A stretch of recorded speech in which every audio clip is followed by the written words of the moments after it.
Tēnā koutou, te whanau o Auckland Unitarians. Tēnā koutou nā manuhiri. No mai haere mai, ki tēnei whare karakia o te atua.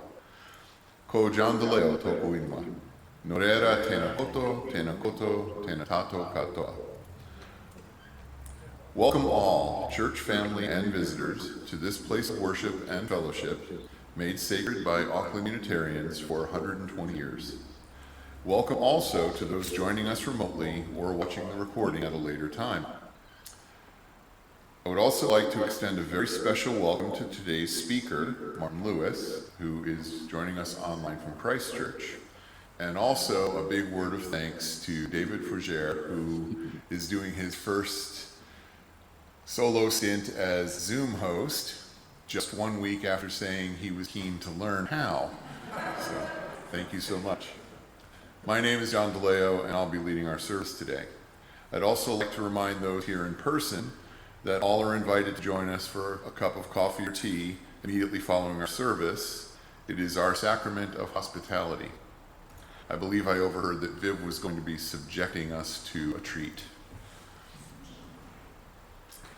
Today's words of welcome I selected are by Monica Jacobson Tenson. Welcome. What you bring, who you are, enriches us all. We say welcome to your joy, your hope, your pride. We say welcome to your grief, your fear, your anger. And the parts of you that are not yet ready to be seen and heard, welcome to them as well. For we are people of faith, faith in our expansive welcome, faith in our ability to grow, faith in the precious gifts of our truths, faith in the promise of trying, learning, changing, faith in our capacity to know ourselves and each other ever deeply. Welcome to you who are gay, straight, bi, pan, lesbian, queer, questioning, unable to be contained in any word. Welcome to you who are trans, cis, genderqueer, non-binary, intersex, agender, beyond words. Welcome to you who are human. Welcome to you who love and are loved. Welcome to you who are blessed, which is all of you. May this time together be a blessing. For today's opening song, I've selected hymn number 349, We Gather Together. The recording that we'll be playing was produced by the First Unitarian Church of Baltimore.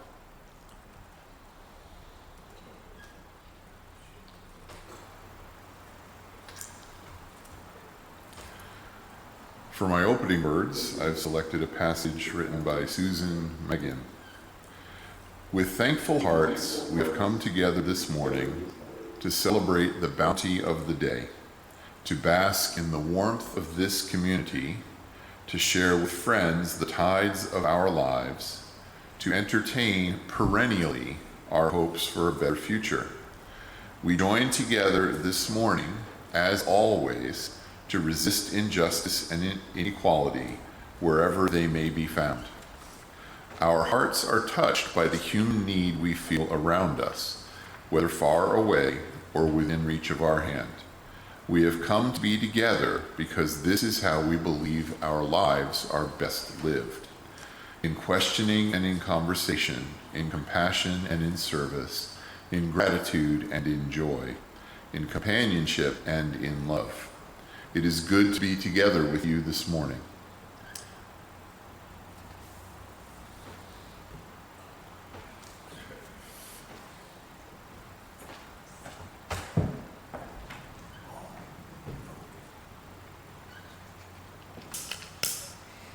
We light our chalice as a symbol of gratitude as we celebrate the abundance of our lives together.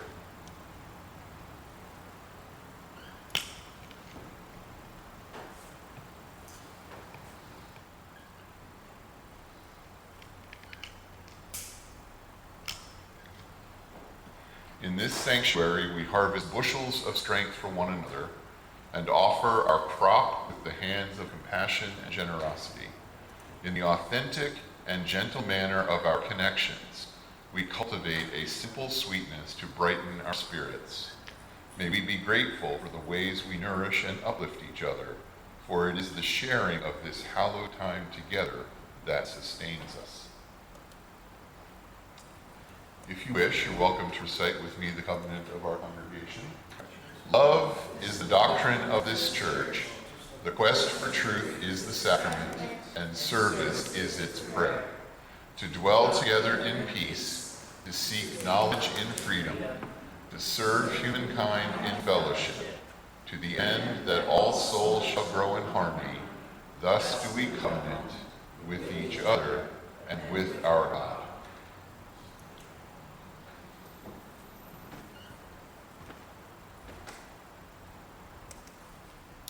At this time, we're going to give Spirit of Life a shot. The recording I selected this morning was produced by the Orange County Unitarian Universalist Choir. Now, in the video, they do Spirit of Life 3 times through completely, so we're actually just going to listen to the first one.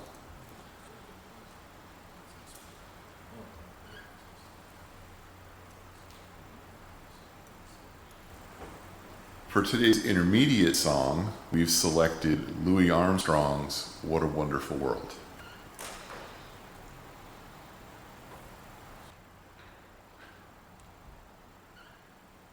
And because I am so much of a movie buff, every time I hear that song, I think of 12 Monkeys. The song was very pivotal in the nostalgia of the main character. At this time, I'm pleased to introduce our speaker for today, Martin Lewis. Martin has been a member of the congregation for quite a while, moved to Christ Church a while back, and today he is reprising a talk that he's done with another group titled Unlocking the Power of Gratitude. Over to you, Martin.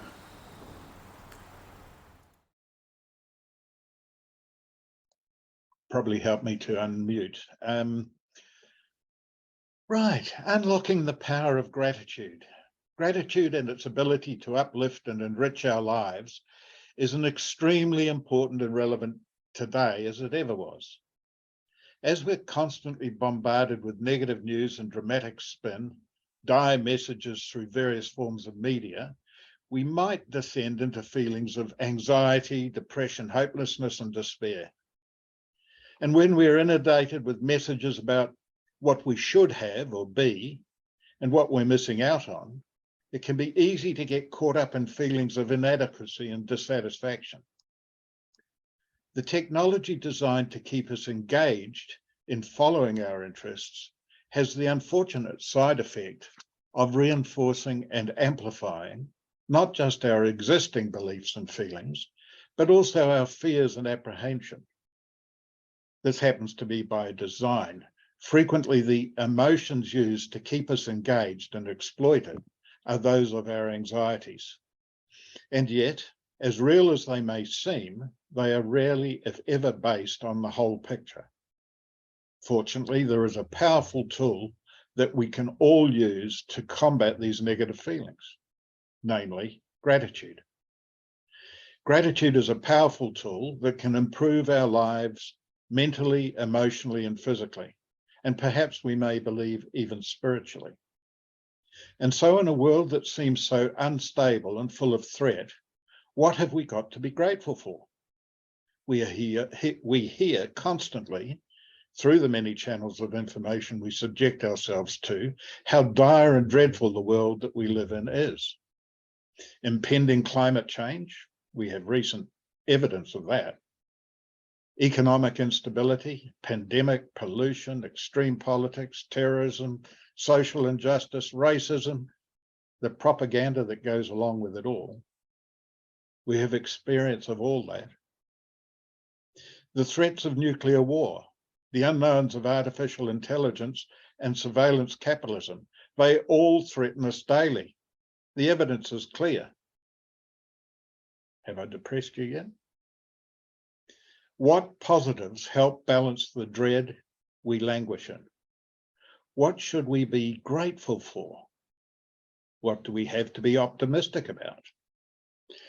The concept of gratitude permeates religious texts, teachings, and traditions. The Bible says, "Rejoice always, pray continually, give thanks in all circumstances, for this is God's will for you in Jesus Christ." The Quran, "Swiftly shall we reward those that serve us with gratitude."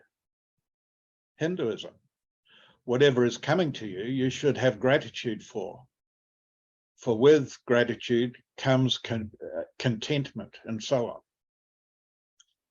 Philosophers through the ages have advised that if we find the positives and acknowledge them with gratitude, we will live fuller, happier lives. We were advised, for example, by Max Ehrmann in his famous prose poem, Desiderata, "Do not distress yourself with dark imaginings. Keep peace in your soul. With all its sham, drudgery, and broken dreams, it is still a beautiful world. Be cheerful, strive to be happy." That was in 1927. Does it still hold true? Louise Hay said more recently, "Gratitude is a warm, fuzzy feeling. It's that warm feeling you get when you appreciate something or someone. It's the warm feeling you get when you think about all the good things you have in your life." Wouldn't it be nice to have that feeling in your life regularly? Deepak Chopra advised that gratitude opens the door to the power, the wisdom, the creativity of the universe. You open the door through gratitude. So-called pragmatists, on the other hand, have claimed that this is just denial, that to ignore the dire threats is to delude oneself of the reality that life is hell. Many have called it fanciful thinking. One I know calls it farting rainbows. So what is the truth? Is there benefit in being grateful for small mercies? The fact is, there are huge benefits. Gratitude is the appreciation of what is valuable and meaningful to oneself. It's a feeling of thankfulness and joy for the good things in one's life. By expressing gratitude, we acknowledge the beauty and abundance in our lives. To acknowledge these things, we must first recognize them, something that can be a challenge in the flow of negativity we tend to be subjected to. So it may take some work to become more mindful and present in the moment, to learn to appreciate the small graces and find the joy in them. It does not require the denial of the negatives that impinge upon us. It is rather a matter of keeping those things in perspective, along with the positives. The trap otherwise is that we take the good for granted and focus on the bad and the potential for bad, which is freely fed to us. As writer Anais Nin said, "We don't see things as they are, we see them as we are." So ensuring that we are informed, aware, and mindful, more balanced in our perspectives, has the potential to give us a healthier, happier view of life. While we allow ourselves to be persuaded that life is dangerous and lacking in resources, we cannot help but see every situation in that light. Everyone becomes a competitor and a threat. Practicing gratitude through being mindfully informed helps us find that balance. Well, this is very easy to claim. Many have, as many as have called it fanciful thinking. So what is the evidence? Well, the accumulated observation of the wise down through the eons aside, there has been scientific study on the subject. It's a field of study that has gained increasing attention in recent years. Gratitude is an emotion these studies have linked to increased personal connection, increased happiness, improved psychological and physical health, greater job satisfaction, and higher life satisfaction. In general, a greater sense of well-being, just as the philosophers observed and predicted.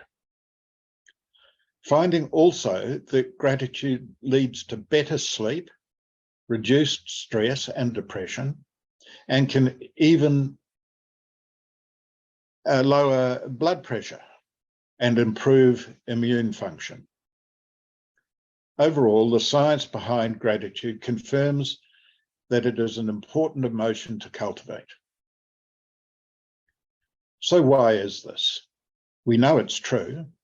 It's been observed by philosophers, incorporated into religious practice, substantiated by science. So do we know why it is so? Does it matter? Well, to some it does, and I'm one who likes to have some answers for these things. So it's within human nature to focus on the dire and terrible. This is evidenced by the themes of all the most popular books, movies, and television series. What is it about drama of crime thrillers, medical trauma, catastrophe and disaster, murder and mayhem that appeals to so many? Whatever it is, most forms of media, if not all, exploit this desire to be wary by amplifying the dread. As we all know, our distant ancestors survived by being alert to the dangers, the shadow in the long grass, the slight movement in the water which might signify a predator. So it's in our genes to want to know about potential threats. After all, those who were less alert were taken out of the gene pool and ceased to be a genetic influence. From those early times, we gathered around the fire at night to share stories of the snake in the grass, another crocodile on the riverbank, or the leopard having returned to the acacia tree. Now we catch the news in the evening and hear about yet another gunman in the supermarket, another mass shooting, the multi-car pile-up on the motorway, another child abducted from a playground, and we let the news feed our fears and wariness.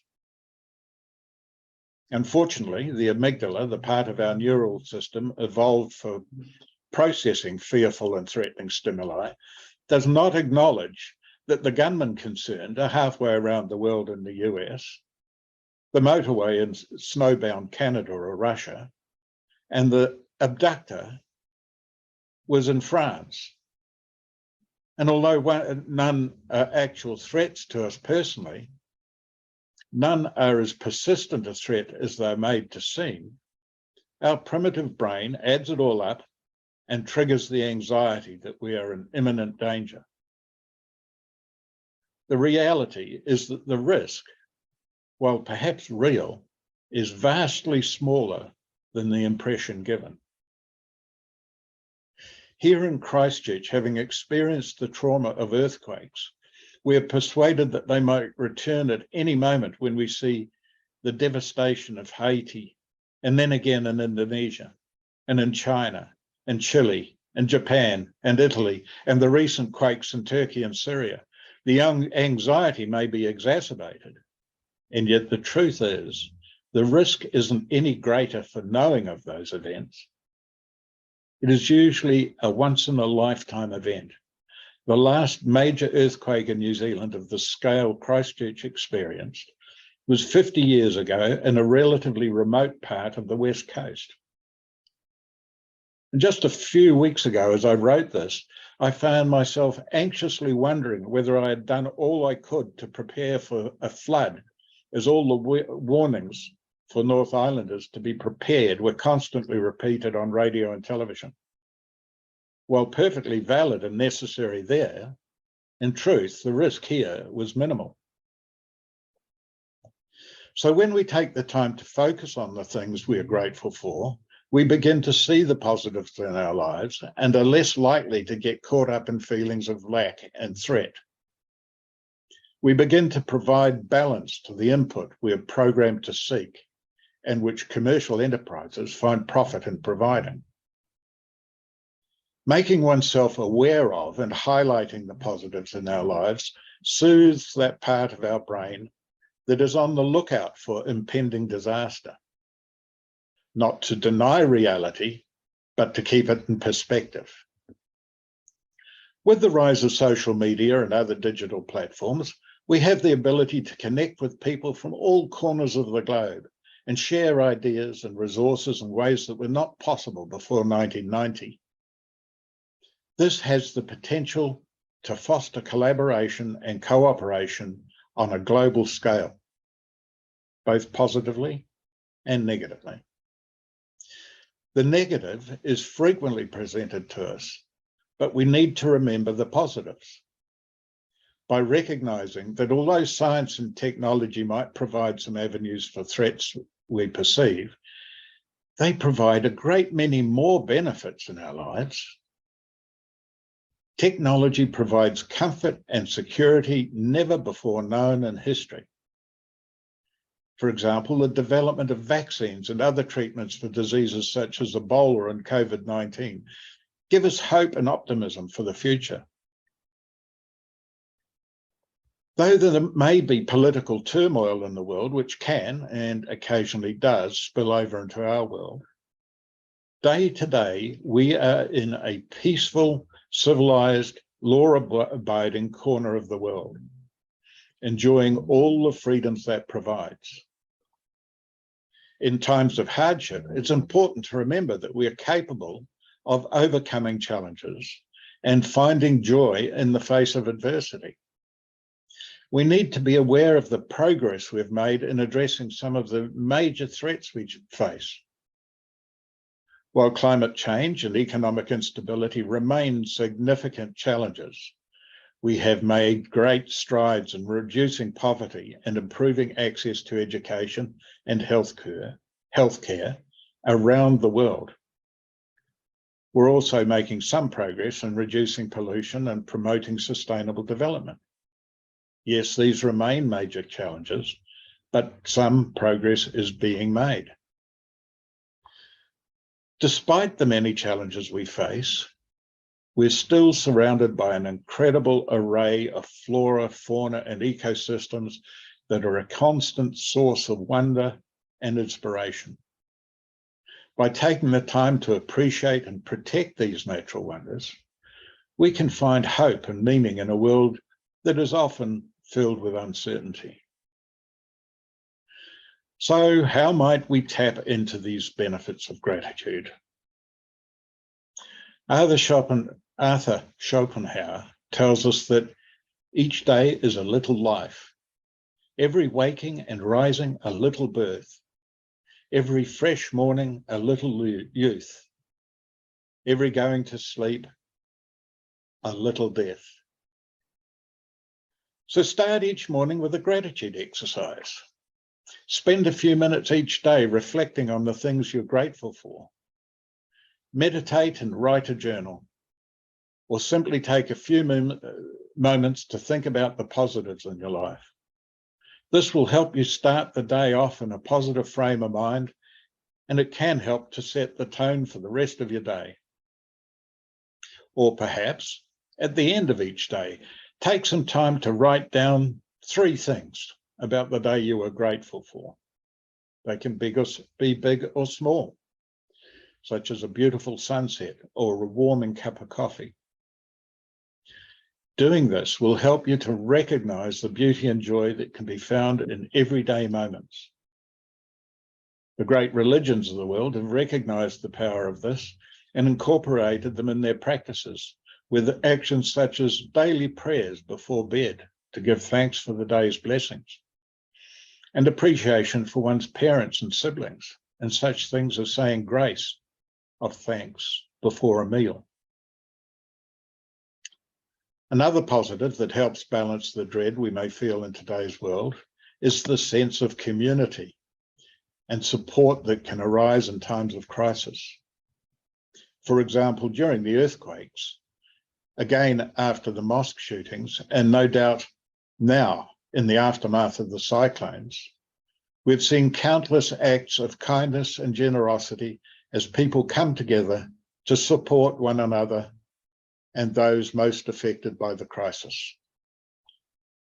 We can be optimistic about the resilience and determination of the human spirit. Despite facing numerous challenges and setbacks, people have a tendency to persevere, finding ways to adapt and overcome adversity. We see this in the many inspiring stories of people overcoming personal struggles and working to make positive changes in the world.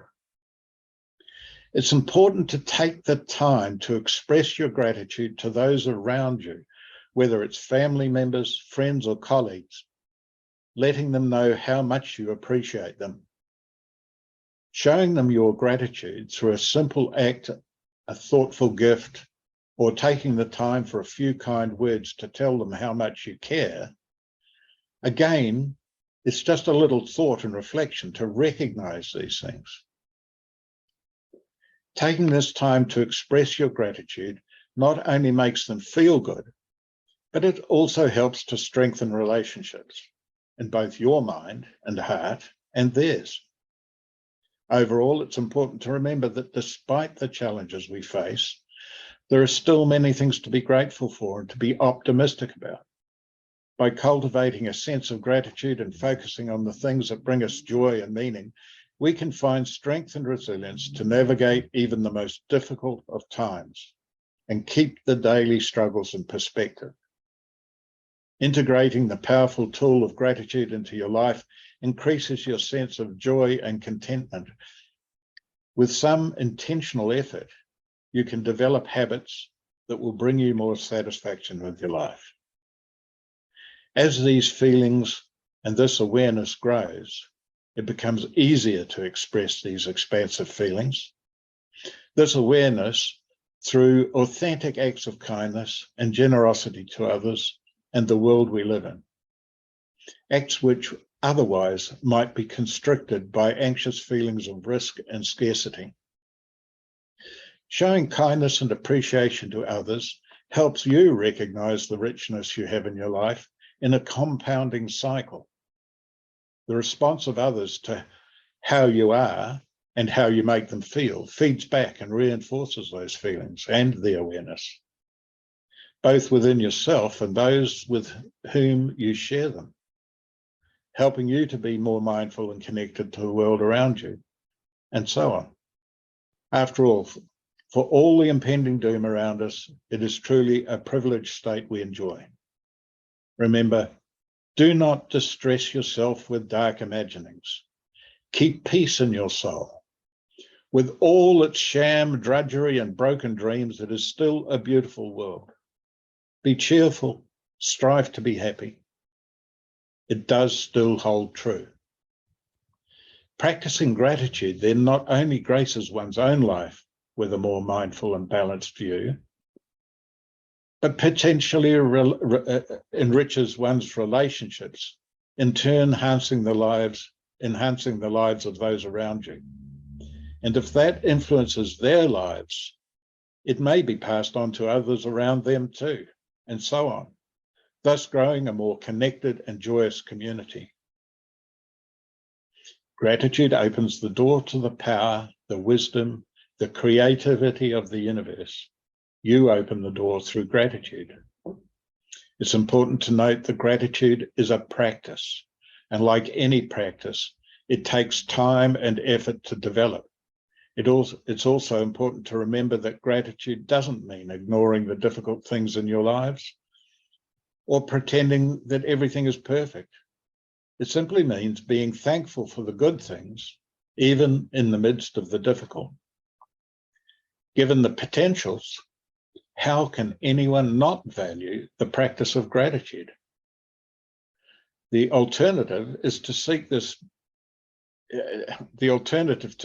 this balance is to sink into despair that is instilled in us by taking on all the desperate woes of the world, to hunker down and defend our perceived scarce resources against the many small probabilities of doom that pursue us, to withdraw from those around us who represent this threat to ourselves. So surely the wise thing is to consider what we might have to be grateful for, to become mindful and recognize the small graces our lives present us with, and acknowledge them with gratitude. The Dalai Lama said, Be grateful for the small things. For one day, you may look back and realize they were big things. And of course, being mindful also helps one recognize and maintain a healthy perspective on the true threats and dangers in our lives, the resources we have to combat or realistically prepare for them, not wasting our internal resources on false threats. This awareness provides a spirit of confidence and resilience. In conclusion, while there is no denying the many challenges we face, it's important to remember that there are still many things to be grateful for and optimistic about. By focusing on the positive and taking action to address the true challenges we face, we can work towards a brighter future. Gratitude has the power to uplift and enrich our lives in profound ways, to shift our focus from what we lack to what we have, increase our positive emotions, and strengthen our relationships, our resilience in the adversity, individually and in community, to help us recognize the beauty and abundance in our lives and find joy in the present moment. By cultivating a grateful heart, we can find hope and happiness even in the midst of the negatives that we're inundated with. Thank you for listening. I hope you've found this talk useful and perhaps inspiring, and you'll take some time to practice gratitude in your own life.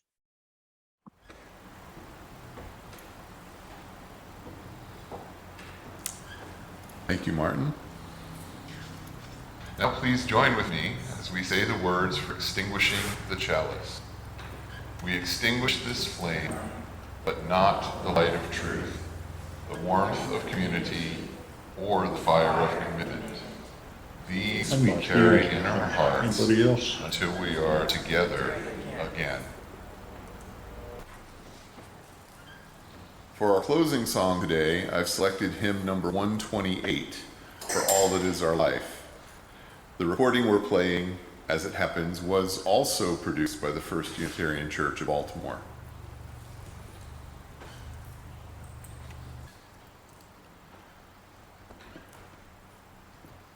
For my closing words today, I've selected a brief passage by Adam Slate.